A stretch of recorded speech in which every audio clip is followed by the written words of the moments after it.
Okay. With me today is all the way from Maple Grove, Minnesota, which is actually north of London, Ontario. He's the co-founder, sorry, I can't talk today.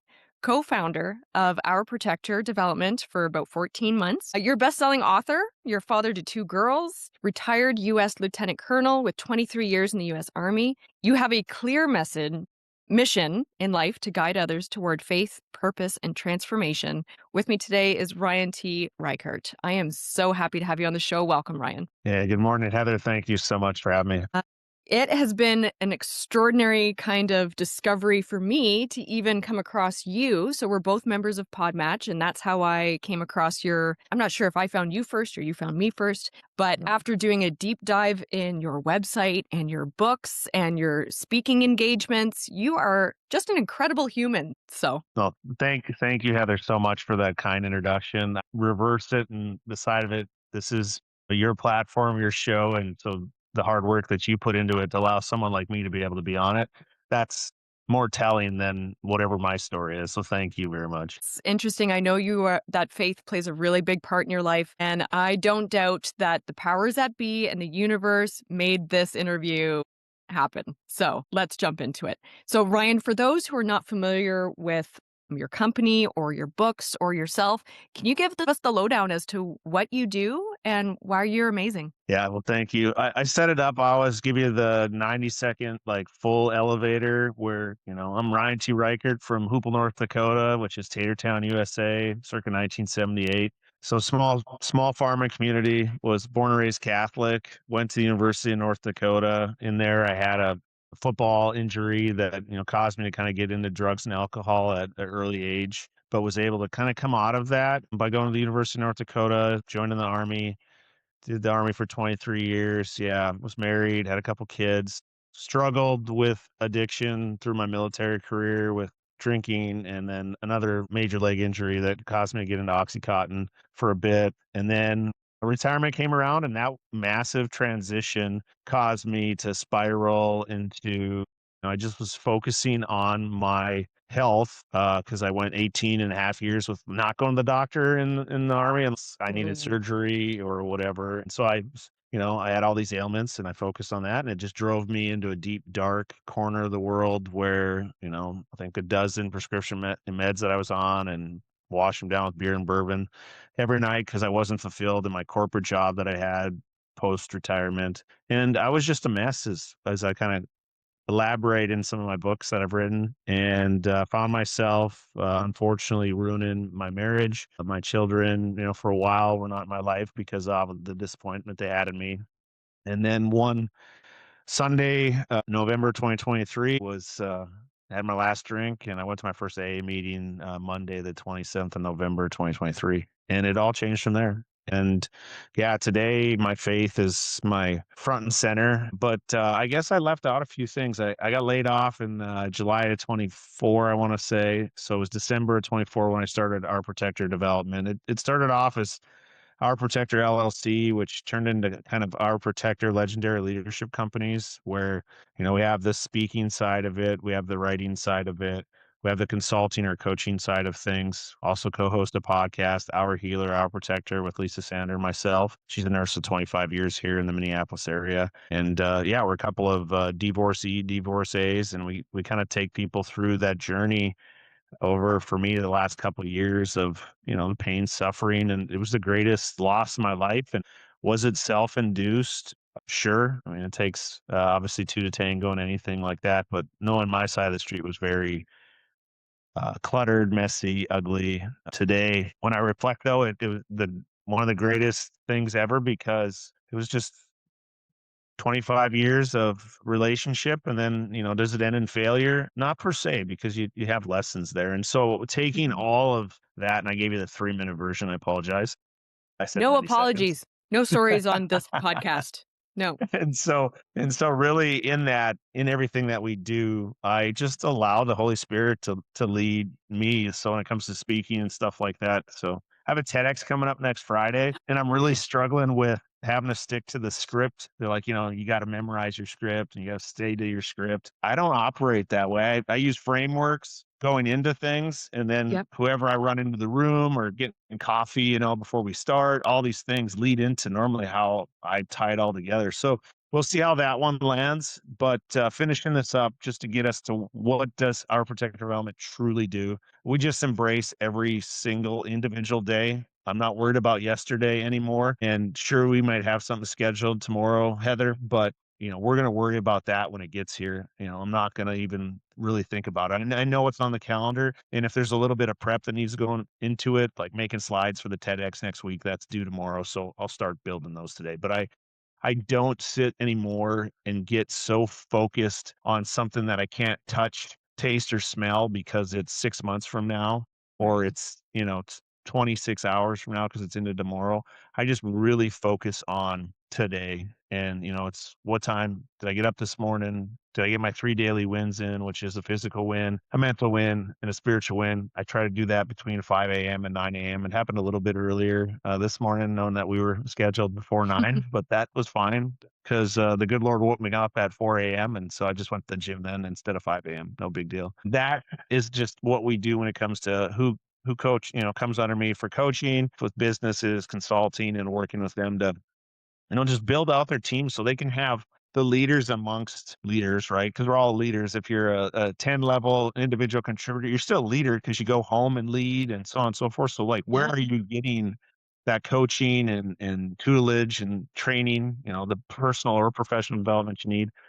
And it's just taking all the years and all the lessons that either I took for granted Mm, in certain years, or I used to allow me to be successful in multiple leadership roles over the years. And I just have that where a few missteps, I just took them as like big rocks and made them into littler rocks and put them in my rucksack so you can carry a story here, a story there to get right. people to understand what they're really looking for in life. And that's really hard. So the long to the short answer on that one. No, that was awesome. I love just everything about you is so fascinating. So I can't wait to dig in and talk to you more. So there's lots of things on the questionnaire that I want to talk about. We're going to go through that. But right before we started recording, I was telling you that I went through your website and I found your book launch speech. So if anybody wants a little emotional break in their day, oh my gosh, it was just a beautiful, beautiful speech that you did. And there was something you said that I would like to bring up, and that was you said something along the lines of there was a day that you woke up and you made a choice and you decided to grow up as the Peter Pan, and you decided and you got clean. And I loved that word that you decided. There's a certain ownership, and I think whether it's depression, which I've been diagnosed and medicated since 2014. Thank goodness, because I put my hand up by accident. I don't know how to put that down. Oh, there it is. I think it looks cool. I'll give you a high five. High five. There we go. Yay, medicated. But there's comes a point where so many people might be throwing you a lifeline, or so many people might be there to support you and give you their love and their assistance and their aid. But until you decide, there really is a moment where nobody can make you clean. Nobody can make you get medicated. Nobody can make you look after your own mental health. You do need to decide that I don't want to live like this anymore, right? And take ownership for it. I couldn't agree more with you. I found, thank you for that. It's this dynamic, like at the same thing. That's an everyday choice. That's not just one like thing that happened 26 months ago. And now I'm just like miraculously ominous dominus. I Right. have my days. Don't get me wrong. Like today we're superstar in a day where my alarm was set, for 5. I woke up at 4 Yep. and I thought about it. I was like, I could just, but I mean, I talk about it and I can't remember which one. I get always like disconnected. Icarus Effect's my second book, and really that goes into that Peter Pan that you talked about, where we finally to go from boy to man or girl to woman. Like you have to make that honest choice to tell the truth in every single thing. It is even like when for me, the good Lord wakes you up at 4 a.m. or the Holy Spirit, you have to get out of bed because he or she or whomever, however we dynamically, like I place like this is where people always get it with me. They're like, like you're very free about it. And I'm like, yeah, you get to choose. It's your choice. It's your life. Like all I can do is know that I want to bring you closer to whatever you are going to get closer to. And normally that's pulling you out of the pit. I'll hop in the pit with you and I'll tell you how I got out of it. Yeah. If you don't want that, that no big deal. So in that is telling the truth, is making the decision, that choice, and then telling the truth. And you grow up instantly like that. Problem is, unfortunately, all those lies you told and everything else, like you think about for me telling the truth the first time in my life, like what that did to my marriage. It just Mhm. completely, destroyed my former spouse. I'm sure everything about me. But we both had that, right? We both had issues. Then when it's like the truth will come out, like, and once it comes out, it's You can't ugly, put it and then back it in the goes, box. yeah. But the thing is, you realize it's scary. It hurt. It still hurts, but it's the greatest thing that could ever happen because I don't live in that fear anymore. I don't have to look over my shoulder and go, I lied about this or I lied about that. I was lying about, yeah, hey, we're just finishing up, having a beer with the boys. I'll be home in an hour, kind of thing. And 5 hours later, you show up and you're completely, hammered and didn't put the, obviously weren't there to put the kids to bed, weren't there, all these things that I think back through that, you just no proud moments by any means. So what does that look like? And it's just, you have to have like an honest look in the mirror every day.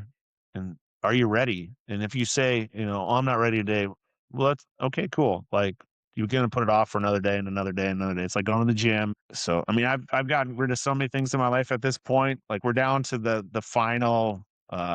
Think of like Super Mario Brothers when you face Yeah. like Bowser, the last big monster, and uh sugar, right? So it's like right now, like when I'm having like a day, and I'm not going to go to drugs or alcohol or sex or pornography or any of that stuff. But I will like stop at the gas station or grocery store across the street and get some ice cream Right. and find myself not having a scoop of ice cream, but like eating a lot of it. And so I still suffer from that in excess if my emotions are that trigger that it's a me problem. It's only I can solve it. Yeah, you hit it on the head with that one. It's a battle every day. There's been a couple times I've had messages on my social media because I try to be quite, um, transparent, human, and real on my socials because I am my business. A lot of people say, "Well, you have to separate yourself from the business," but when you're a solopreneur, guess what? You are the business. Sorry, hate to tell you, Yeah. right? I made a choice, but some days are harder than others, and I've had people say, "Why are you always positive?" I'm like, "You missed a couple posts there because you have days where it is not pretty." And I'm also one of those ugly criers. Like I can't breathe, and I just try and push through it, but I'm putting it out there because guess what? Anxiety is still here, panic attacks still happen. There's a lot of crap going on in the world, and I think if you're not affected by it once in a while, there is something truly wrong with you. I would rather feel that and ugly cry than feel indifferent, you know? Well, I think for me, when I hear you say that, like that emotion, those feelings you're discussing, that's the healing portion of all of us. We all have had like some trauma in our life. It could be your ice cream is too cold, your soup is too hot, kind of thing. Mhm. It could be that, like, but most folks, we don't know what they've gone through. And it is that, I'm a crier. My dad's a crier. It's cool though because that's like all like 40 plus years of emotion and feelings being stuffed down too.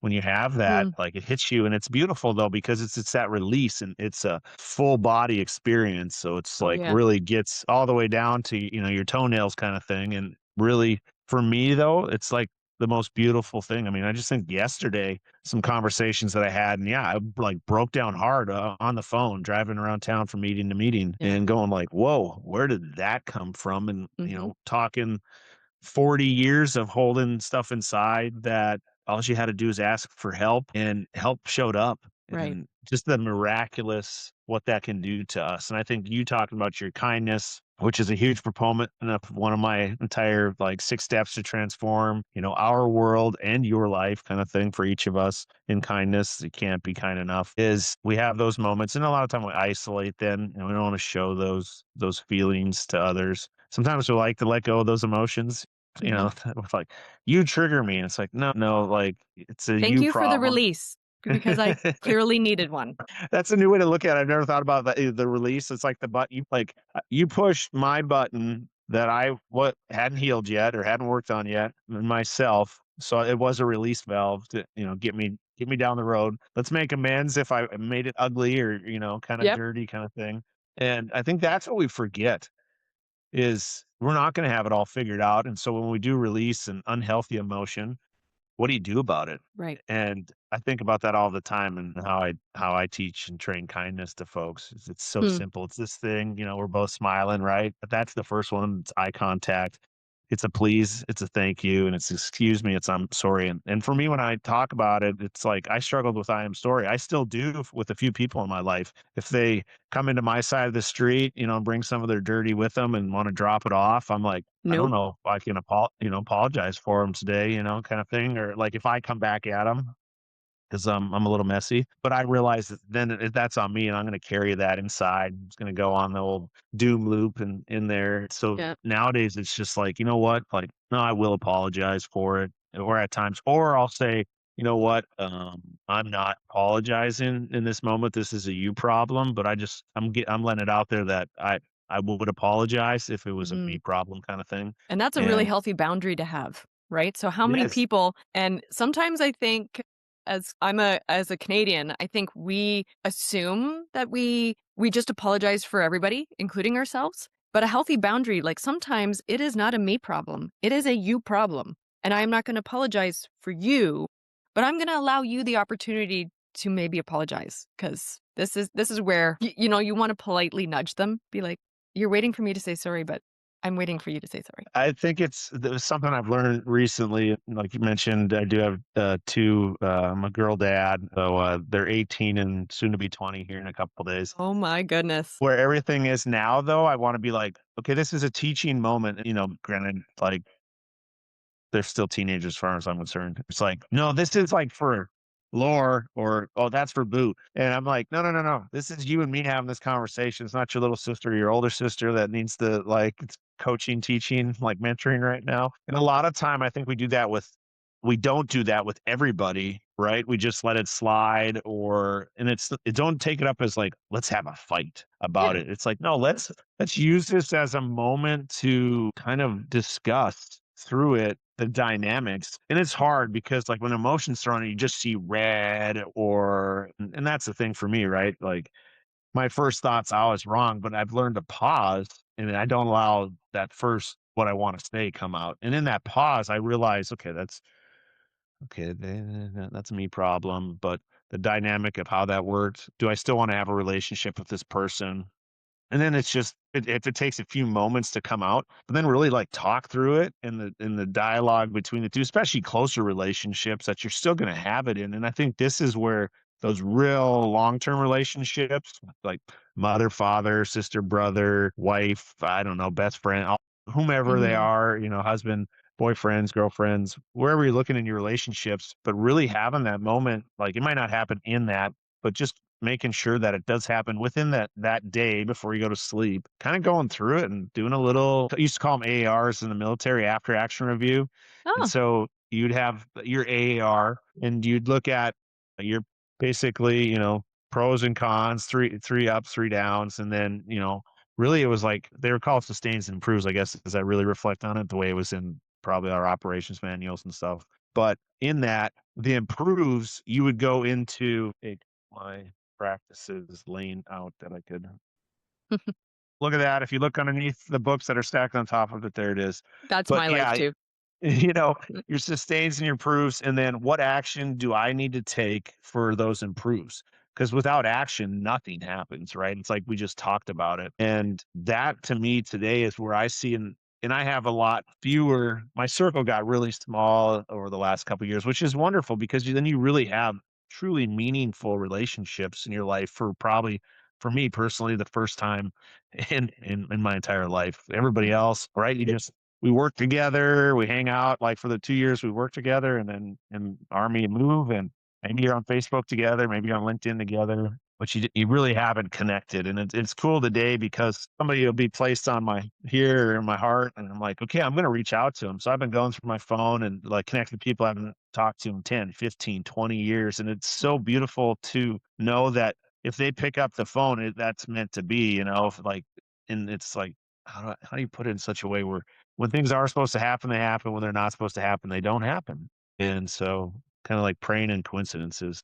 when I pray, Oh, coincidences yes. happen. When I don't, they don't. So in that, talking about the actions necessary, so kind of doing an after action review in the moments where you're maybe a little hot, like coming back to them and trying to clean that up, trying to teach each other not like how you wanted to be treated, because like it's like the 80-20 rule. Everybody that we have a relationship with has 80% of exactly what we want. That's what we love about them. And then they have 20% of like, man, like, why can't they throw their socks in the hamper?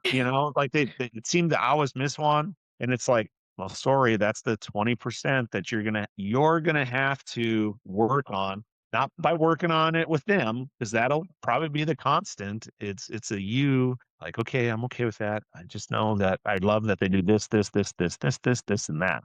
Don't Yeah. love that they do this and this. And that's really that simple with everything and every person that we come across as you have those really lasting, meaningful relationships. And that's where I really realized that, I think in marriage, where there were certain things, I guess, that were non-negotiables for me, and there were certain things that were non-negotiables for her, and so therefore that erodes if we never coach ourselves together through that and really have hard conversations of just where we go with them, because our emotions and feelings unregulated obviously end in, we use the word failure, mistake, or whatever, but Yeah.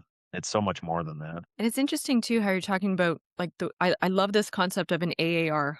I'm not familiar with the military, so I hadn't heard that before. But could you imagine the sort of society we might live in if people implemented this after action review? Something happens, right? Even the good, the bad, the ugly, as I like to say, right? Because even good things, it's like, whoa, Yeah, we well, just experienced something together. Like, let's talk about this because that was awesome, right? But sometimes you have a difficult situation with someone you really care about, 'cause let's be honest, if it's somebody you don't care about, why are you gonna give them more of your energy? But having that difficult conversation is a very mature, grown-up way of doing it that takes more energy than bottling it up. It's the harder thing to do, and how many people just say, "You know what? I'm not gonna talk about this right now," or, I "I don't wanna I talk about it." I love that you took the time to kind of, pile on that one. I just think when I reflect today on all the relationships that I'm just even just simple happenstance and going, yeah, is it the energy that you wanna be putting into, because I've struggled with boundaries still in my journey the last 26 months, and at times realizing that, yeah, it's not always for you to place on your shoulders, and everyone else gets a vote as well. So, Mhm. realizing those relationships that you're willing to put that extra work and, yeah, pile on when it's good and definitely work on it when it's not so good. Mhm. What was the other thing? You mentioned how your circle has gotten substantially smaller, and what's interesting to me about that, so coming from the landscaping industry and profession, is how I would say generally there's been this conversation over the last like 5, 10 years that especially newer companies are afraid to raise their prices because they're afraid they're going to lose clients. I don't know how many times I would say some of the maybe more experienced landscape professionals will say, "You need to cut off the fat, right? So you can get in some more meat and potatoes, right?" So, like, you're gonna get rid of your 20%, like, your bottom 20% paying clients. You might lose them because you raised your prices, but that is going to make room for new clients that are gonna pay at your level. We are running a business, not a charity, at the end of the day. There's definitely, I was speaking somewhere, and the guy that went, like, right before me, this I was glad, like, show up early and take in everybody that's putting their effort into each event. For me personally, I like to show up early and take it all in, and it's something, and I think it was, like, September, so I haven't been doing it that long, but the story he was telling was both him and his wife were corporate, so it's great, work like 80 hours a week, don't see your kids, pay for them to go to daycare all day long, so basically them not raising their children so they could have the big house, all the things that I was doing as I Right. reflect on this before.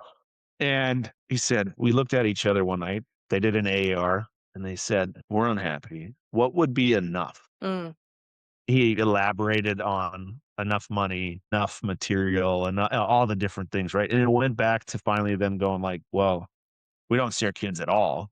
So what was the point? Like, they started just really ARing it. They had an after action review on every level that was now clearer to them as they reflected on their life. And for me, I love that because I'm always like our life today, everything that we're going through, like if you have like, I don't have enough money. Well, you have enough right now. And so like just table it there. Like you can say you want to have this in the bank, but just table it there. Time with your kids. Do you have enough there because you're trying to go after the money here? Because taking Mhm. that away, did you eat today at least one meal? Yeah, you have enough. All these things that like defining what enough is, and really, just like you said, by raising your prices, this dynamic is there's another business out there that they'll be a better fit for Mm. those 20% that you lose by making that decision. We had the discussion yesterday. I'm on a board, and the corporate ended up making some decisions. I definitely don't agree with the drastic decisions that they made because of a Right. trust and loyalty factor. But if we're just Mhm. talking about raising prices here, I think that's a great example of, what do you do? Like if you raise your prices 10%, it's cool because the people that were that your 80 to 100 percenters, like they'll take on that 10% all day long. They love you. They love everything about it. It's that, like you said, lower 0 to 20% that, okay, this is terrible, but I'm going to do it. Okay. It's the Walmart, Target, Nordstrom's dynamic here we're talking about. And we're really talking about the level of your execution, and it because you get to choose, just like we said before.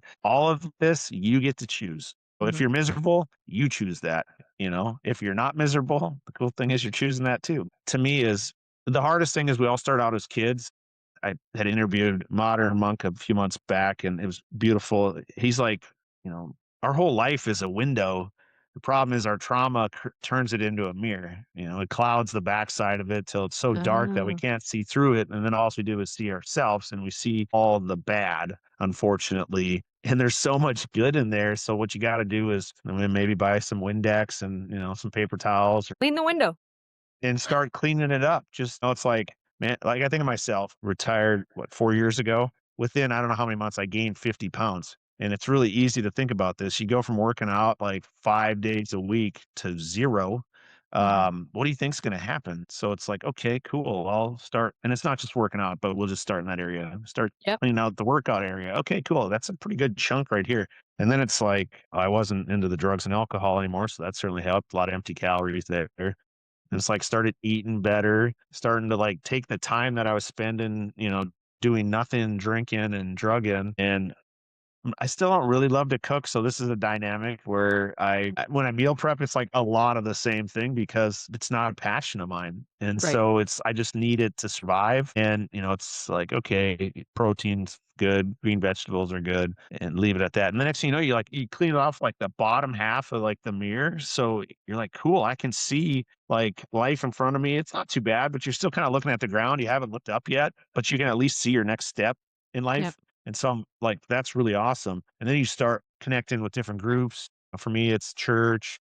I do work in AA program. For me, that's what works. And so you start having these connections. Next thing you know, you're like halfway up, and you're starting to be like, I got half mirror and half window. And the coolest part about it is you can't like, it's like looking behind me, like you've cleaned it up to here. So you're pretty good. And this top part now is like your dreams and all those things, like as a little kid, that you're like, how does that airplane work? How does this happen? And all that stuff. So you start to build it up. And I think that's how it's worked for me, where, got back into shape.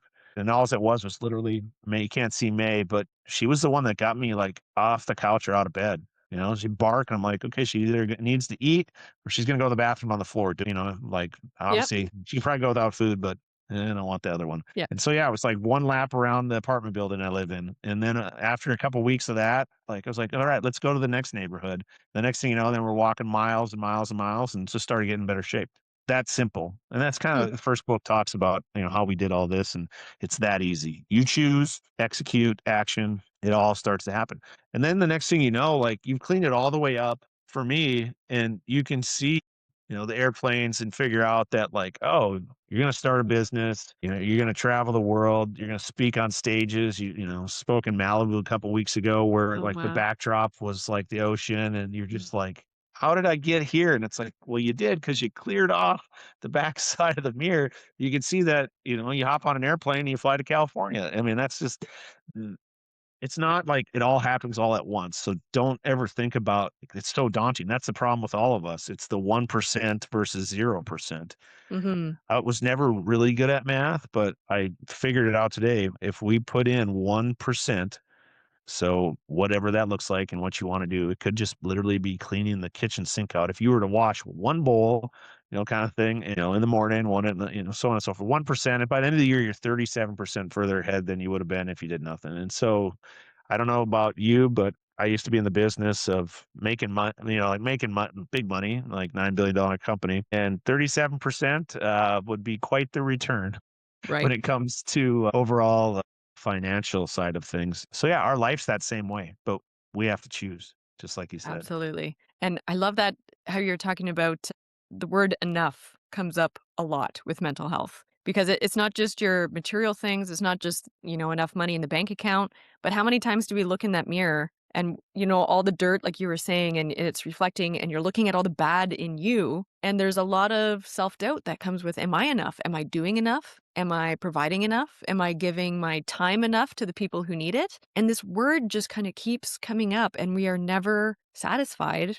with, now I need to have a caveat to that. Like you said, maybe you're not having enough time with your kids, right? So that's something I would say external. But when we look at ourselves, we're often putting this judgment on it that I'm not enough this, I'm not enough that, I'm not doing enough this, I'm not doing enough that, right? And we never seem to reach to this point that, you know what, I am enough. I'm doing enough. I am trying my best, and my best is enough. Like, cut yourself some slack, people. We really certainly start bracketing the level that we should, where should we be?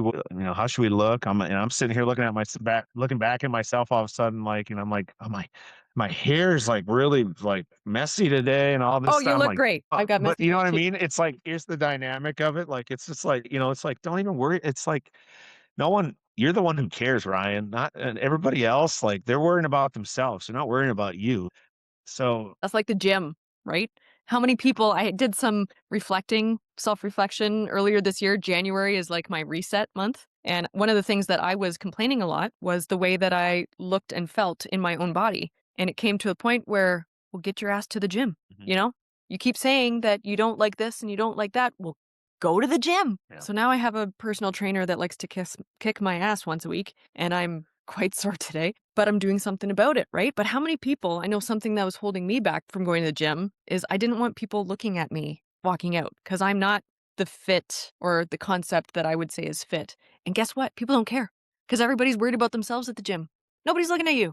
They're worried about themselves. Go to the gym. I do. I love you sharing that though, because you know the accountability piece. So having a trainer is fantastic. I always go back to that. When I've been in my best shape, I had, my battle buddy in the army, like helping me, through it kind of thing and getting back into shape, sustaining that. I think about, when my money's been the best, like I had a financial advisor, squaring me away through it, closer and so on and so forth. And then I learned obviously how to, learn from him, like, okay, that's how you do it. And then you're just like, cool. So each time, so I'll just bring up American football when I think about coaches, and like every single position now has a coach. Before it used to be like head coach, assistant coach, and Wow. then that was about it. Like now, like it's head coach, assistant coach, offensive coach, defensive coach, running back coach, quarterback coach, linebacker coach, lineman coach. Like and you start to see like it, for us in America, we just love our football. Love our And hockey, so it's a I was just gonna say, like, I'm Southern Canadian, being from North Dakota originally, so I'm both. I love hockey and football. And where we look at this and just use it as an example for everybody's life, because I mean, I think about the Minnesota Vikings. Like, they've never won a Super Bowl, been there like 5 times, never won. And everyone still fills US Bank every other weekend, 70,000 people. that's the Toronto Maple Leafs for us. It's like Yes, yeah. one day they'll win. One day. So, like, how do they get to be those still professional and good and want to keep going with it, keep getting better? It is that accountability in the coaching staff and us as others. So if you're struggling in certain areas, you might have to, look at having someone help you out. If you don't have a friend that, Mhm. is in your circle and will help you pro bono, you might have to pay for a coach. And I think about that like in business. I didn't know how to start a business like sales and marketing. I have a sales and marketing coach. I wrote the first couple books, on my own, but the third, fourth, fifth one, yeah, got a writing coach. You know, you have somebody say, and it wasn't anybody that, but maybe somebody that you have some beef with, like, "Man, you're a terrible writer," kind of thing, and be like, "Oh, I don't know if I'm a terrible writer or not, but I'll still take your constructive Yeah. criticism. I can be even better." Right. And so it's like, how can I be better? Well, like I wanted to be a best-selling author, so like I got a coach that was a multi best-selling author, and Nice. they like helping us finish out this next one. So those to me, you know, I don't think we're the exception here. A couple of folks that, got a personal trainer because, we want to work on ourselves, like got a writing coach or a sales and marketing coach. Like it's just those who have achieved it kind of have the blueprint of at least relatively what it looks like. So why are we so unwilling to ask for help? And what I mean by that is sometimes help looks like in the form of, like how much do you charge for an hour of personal training or for writing coaching, and so forth. And everyone's always like, oh my gosh, that's so much money. But like, what would you pay to get what you want? And Yeah. then someone like I know I went to college for I don't know how many umpteen years, no idea like if it's gonna pay off or not ever, like to have a job after, but I did it, right? Yeah. Because my parents did it or, like somebody else did it that I looked up to. And I always think I too, like, I would rather pay somebody who knows what they're doing to teach me how to do it than me struggle through trying to figure it out myself. Like, don't reinvent the wheel. Find somebody who's already invented the wheel and then pay them for their blueprint and then build on it to create your own wheel. uh, About your books, because I know you've got the Icarus one and then the other one, but I didn't realize there was other ones. So can you just talk to us yeah, about those books? sure, absolutely. The first one, God Only Knows When the Devil Comes for You, A Second Chance at Life. That one takes you through the divorce, losing the job, children not being in your life, building a business. It has multiple tools in there to kind of go like, well, this is how got through it. This is how I built what I built, and it worked. So the way I look at it, just like you just said, like why reinvent the wheel if someone's kind of already went through it and there's a blueprint for you? Like the 3 daily wins is something that I coach day in and day out with everybody that spends some time on my calendar. It's just one where if you're not getting a physical win, a mental win, and a spiritual win in, to me, I just would lose all day long. And wouldn't you want to have some wins in your day so that you can control those three things? I can't control much else, but I can control those three things. So I do those between 5 and 9 to lock in my 9 to 5. Nice. We're shifting it.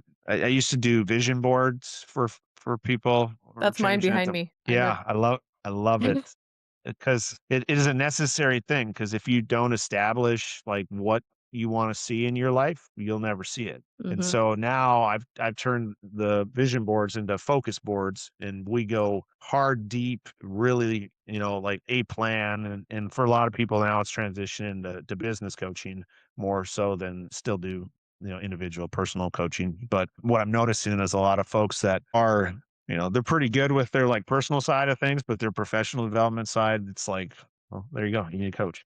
I Um, find it that usually it's sometimes, and maybe it's just me, but I notice it's usually one or the other. Like someone who is really strong in business might really need some assisting with their personal life and their own mental health and their own well-being, or someone is really really good at that discipline for themselves and their family, but then their business is like this faraway dream thing that one day I'll put the effort in. One day I'm going to make this thing amazing, yeah, right? you hit it. No, because I was like earlier on my military side of life, like professionally, like knocking it out of the park. Actually probably stayed on for a long time that way. Yeah, where just focused on my professional development versus my personal development, probably Mhm. like my entire life. And so now I flipped the script, and Trying to bring them a little bit more in it's alignment, you know? they're getting closer, I would say, but I really think it is those 3 wins that has really, for me, aligned everything, and doing a lot more introspection with things versus trying to look around and compare to the rest of the world. It's like, their story's not my story, I believe the I answer's in here. it is, And it A doesn't matter 1000%. often, like, it doesn't matter what the thing is. So Yeah. I actually have oh, but I didn't hang it up yet. Speaking of my vision board, I have something that I didn't put up. So, Yeah. I have this picture of my husband that he posted up as a joke, right? We're both big joy spreaders. We believe life is too short, and so we both anytime we can laugh or giggle or smile. Sorry, this is gonna be a lengthy story that's totally redundant maybe, but we have our guest bathroom has the toilet paper roll, but it's a little T-Rex holding the toilet paper roll. So when guests come over and they go to get toilet paper, it's like this little T-Rex like smiling at them. So my husband took a picture of himself holding a toilet paper roll like the T-Rex, like he's doing the same face. Yeah. And so I actually wrote on this piece of paper, and I'm gonna hang it up, that says, "You already know what you need to do, just do the thing," right? Because sometimes we get stuck, whether it's writer's block or we get a creative block, or we bury ourselves with this thought or this idea that I don't know what's next. You Mhm. do. Just sit with it and look in here. Don't look out there. The Mm, answer isn't out there. mm, The mm. next thing isn't out there. It's in here. Yeah. Think about it. But if you don't Mhm. shut up and listen, you're not gonna hear it. Oh, I love that you said, "Shut up and listen." There's a reason why we have 2 of these and only 1 of these. These this thing just Yeah, just mm. yeah.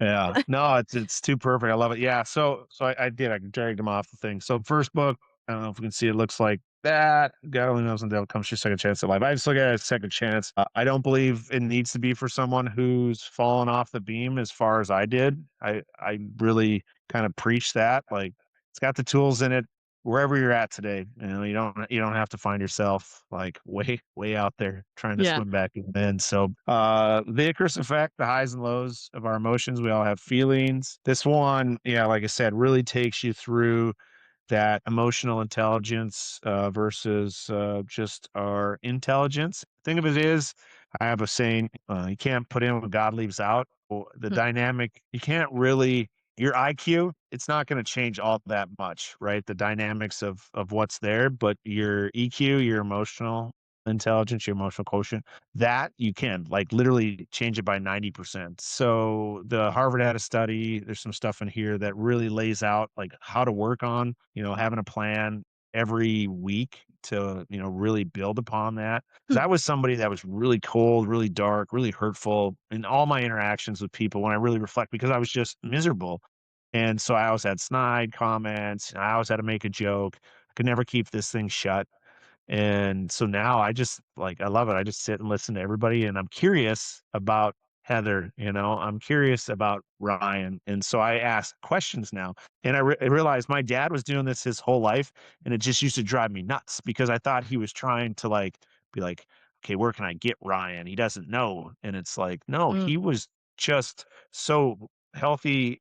Like he had his stuff together. He just was curious about everybody else around him, and he didn't know specifically that. Like, he's like, "What's it like to write a book?" Kind of thing. And I'm like, "It's because I'm not a bestseller. You're asking me that question, like to figure out that like I don't know what I'm doing." We It's like automatically no, go to that, right. And that's where I must be went. something wrong. Right. And it's like he just was curious on what it's like to, throw 20,000 words into a document and turn it into something like this.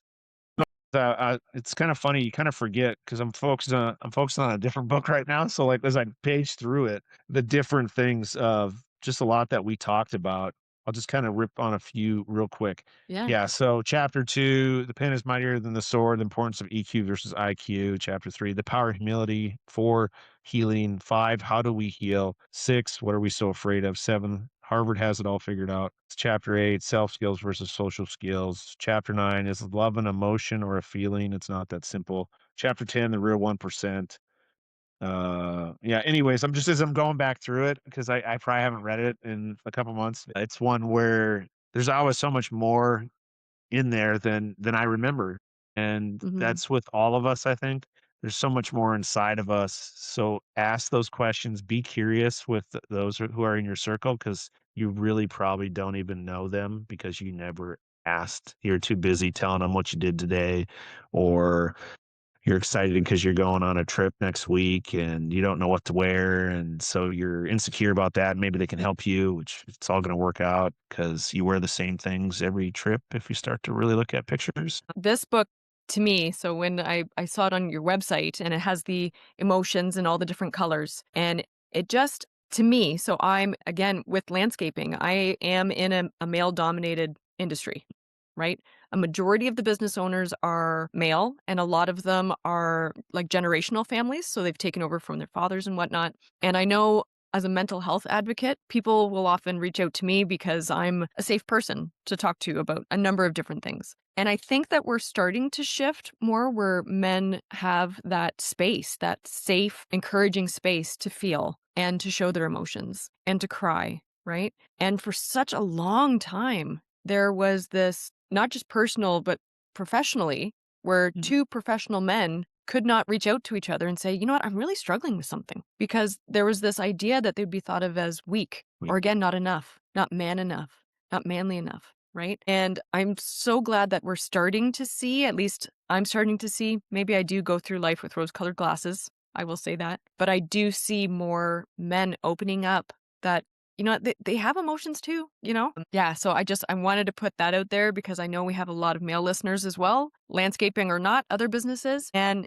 it's okay. And if we can all open up that conversation to each other, right? I can say it's okay a gazillion times a day, but I'm a female and it generally tends to be more accepted if I cry or get emotional, right? Where we need to be supporting each other. I couldn't agree more with that. I think about it all the time. I'm a retired lieutenant colonel, airborne ranger, 4 years fighting the bad guys in a part of the world that whatever, right? Does that make me masculine enough to like go, hey, I have feelings and emotions too. I do cry. And I think that's what makes you more masculine is having that ability to have both, right? So Mhm. I'd rather be a warrior in a garden than a gardener in a war. I Was want to be, good. Can you say that again? yeah, slow it down. I'd rather be a warrior in a garden than a gardener in a war. So in that dynamic, the training that it took, 23 years that I was trained to do what I did, but I didn't slow down to take the time to realize, kind of like Bruce Lee, right? The reason why we call it spelling is how's it go? When we say certain things, it casts spells upon us. And so make sure that wherever you're preaching, however you're talking, it's always less negative, not more positive. Who are we? What are we? We have like 12,000 to 60,000 thoughts a day, and 80% of it is negative, and 95% of it is repetitive. Three ways here: being the warrior in the garden, understanding that there's peace there, and doesn't make me soft by all of a sudden side of me. So I'm really talking to the men out there and it's like, no, no, no, no. You train yourself to be that warrior. You turn, that 80% as much as possible because it's on a continuous loop. And I go back to Heather, what you said about taking action. And we have a choice because our procrastination causes that to be so negative by not taking action. Because all you have to do to remove that anxiety is to step to move to create action, which then that action creates momentum. And so if you don't speak into existence. So like the negativity. I think of right now, like earlier when I was talking about my hair, it's like, don't worry about it. I haven't thought about my hair since kind of, so that is how you do it with anything else. I think of my lists I have for today to get stuff done, like whatever gets you to execute. Like right now, like the next one says, proofread next book. Hey, too easy. I know it's going to take like a couple hours to read the next manuscript so it can go into final production. So 2 hours. I got to just literally focus for 2 hours. And like you'll complete it, it'll go off, and the rest of it, I don't have to worry about it. Like rehearse TEDx. Okay. It's just literally read what's written down that's been worked on for the last 6 months and read it a couple times. Okay. I can do that. Just continue to whatever it is that helps you create action life. That is what will keep you centered and allow us masculine, the men's side of it, to still be masculine, allow chaos inside of us not to come out. So we can operate in that garden and be peaceful until we're not, like violent needs to be taken, but that's probably few and far between. So, yeah, I think the first two books kind of really extrapolate all of that into a lifestyle that for me, I always dreamed of. The life I'm living today, is my dream life. And 2+ years ago, all I wanted to do is die. Right. And now I'm that little kid that's dreaming again, and life's beautiful, but back and that's why this book, this time around, it took all of these people to do it. I certainly don't have it all figured out. And we worked with Jack, and it's called just Living Truth: Keys to Shedding Ideals and Expectations to Find Authentic Success. And it's really funny to me because the 12 that it took to put it together, to read their stories, like it's all so very similar, but a little bit different way to find your way to kind of into that dream life that we're just afraid to take action on. Mhm. And it's really neat to see how it's certainly not us figuring it all out, just like how you and I got connected through Podmatch and so forth. So, Right. and yeah, I guess the next one is not out technically yet. Ooh, do we get a sneak peek? Probably talking about mid-February. Yes, we can do that for sure because we talked where the internet's gonna like Yeah, so the internet is uh, actually bust each pretty other down. bad right now. So we might have to edit some of what you're previously said. We'll see in post edit what I can salvage, but you were cutting it in and out. But that's okay. That's what editing's for. We're still here, still Yeah, no, present. this is fun because this you have me? I kind of have you. No, it's funny because like we definitely know life is there's forces that are trying to not allow the people to know about this, I guess. Yeah. So it's spiritual, the 6 step method to transform your life. And so that's where it takes you through. It's a 90-day journal.